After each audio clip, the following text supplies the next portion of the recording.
Call of Duty Modern Warfare 3 is debatably the point where the series as a whole started its decline. Modern Warfare did for war shooters what the likes of Half-Life did for, well, first-person shooters in general, really, integrating story throughout the gameplay with a great level of detail and character.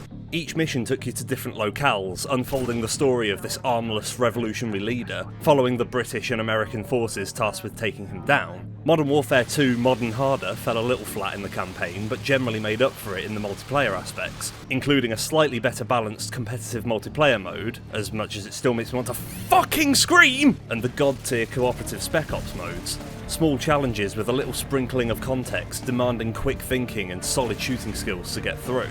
Then Modern Warfare the Third fell even flatter with a story that just started to feel a little overly recycled, and the multiplayer was decent, but I personally found it a little stale by that point. After Modern Warfare 2, most of the balancing was done, they just tweaked a few of the perks and juggled around some weapons. The maps all had a bit of an issue with bigger and grander too, which went against the fast, frantic pace I was used to.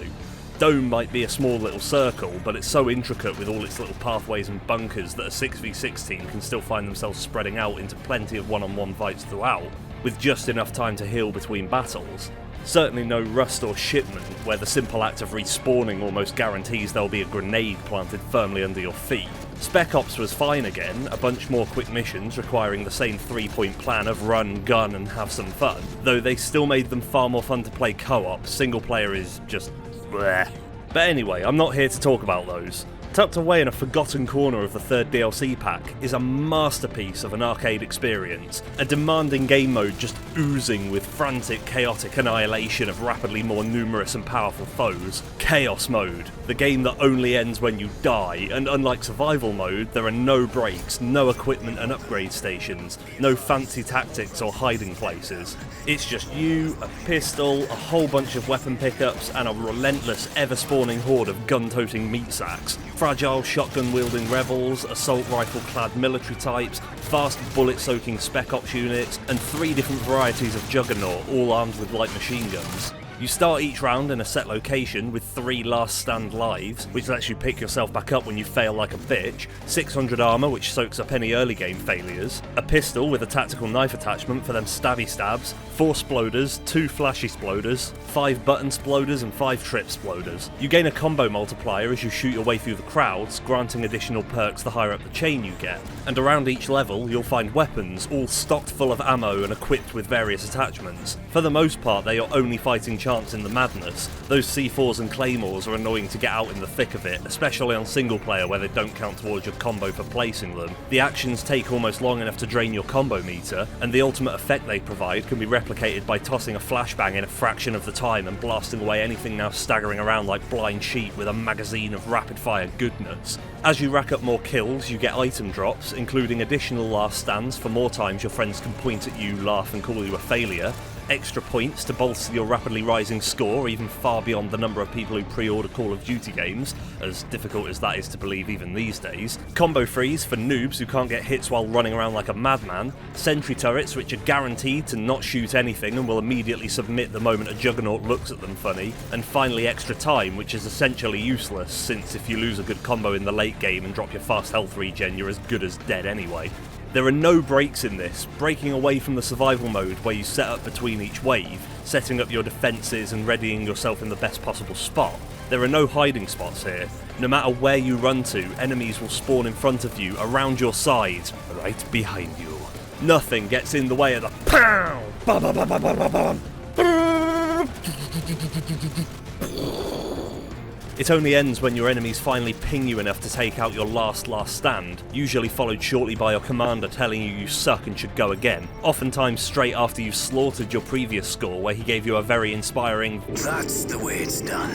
4 maps are available for the mode, with Resistance being a large series of corridors made of buildings and explodable cars, Village being a large series of corridors made of mud and huts, Underground made of a series of corridors all intertwining with each other, and Dome being a dome full of corridors around the edge of the 3 small open spaces it offers. It's just a load of frantic fun, simple arcade action set within the sort of high fidelity world of a nearly modern war shooter. Even better, this mode is playable 2-player, though you'll need to play carefully so each of you can successfully rack up a decent combo.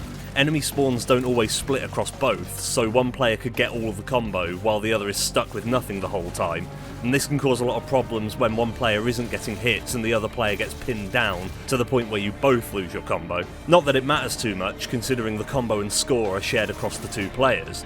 It's a co-op mode through and through, and while you share a scoreboard, you don't share health, lives, power-ups or ammo, so strategic teamwork can really push you ahead into much higher scores. In one mission, me and a friend got so far ahead that the game finally started spawning attack helicopters on us. I wasn't even aware they were a unit that could spawn, until suddenly I'm feeling the hail of bullets descend from the sky like a judgment from God, casually smiting me while I'm hiding behind 2 sentries, cowering from approaching juggernauts and trying to carve a path towards my ally as he crawls towards me and bleed out. The lack of breaks makes every decision made early on count. If you don't move to the right locations where your favoured weapons are, or know how to travel to where the different item drops appear without running through the crowd of enemies, you're not going to get very far. You don't get a minute between waves to carefully mark out the next with claymores, C4, sentries, Daka, the works. Chaos mode is truly chaotic, it's mental, and most importantly, it's just fun. And it's a feeling I don't get in survival type modes because I know any second the crowd is going to thin out, the wave is going to end, and I'm going to have a chance to regroup, set back up and start again from scratch, with fresh health, fresh armour, fresh supplies. Plus, even when it starts getting immensely tough, to the point I stand up and am immediately shed of my armour, clothing, flesh and bone, I still feel like there was a chance I could have pushed that little bit further, if only I'd moved differently here or changed my target priority there. It's just a huge shame that Infinity Ward, Sledgehammer, Treyarch or whoever else develops Call of Duty games these days never took this game mode any further. Ghosts, the game that definitely spelt the end of Call of Duty for a large chunk of fans, added a changed up Chaos mode to Extinction, the totally not some monstrous alien hybrid of zombies, please we can be original honest, which did at least expand on the concept a little with more perks and airdrops. In Modern Warfare 3, the game mode was only ever released on the first 4 multiplayer maps, despite having a total of 16 to choose from. It doesn't seem like that big a task to me, just a bunch of sparsely placed weapon pickup points, a few drop zones for items, and a metric fuckton of enemy spawn points. Thankfully various mods exist for World at War and Black Ops that use the game mode, both in recreations of maps from the other games and in completely new custom varieties, along with an increased selection of weapons, drops, perks, though unfortunately these are based within Zombies mode, so you won't be fending off the proper display of varied enemy types granted here. I just wish we'd see something not zombies related do well. Survival was great, Chaos was even better, hell even Extinction to an extent was pretty fun, albeit maybe a bit too derivative of zombies. Now here's hoping someone can essentially mod Chaos mode into Payday 2. That would make my absolute fucking day.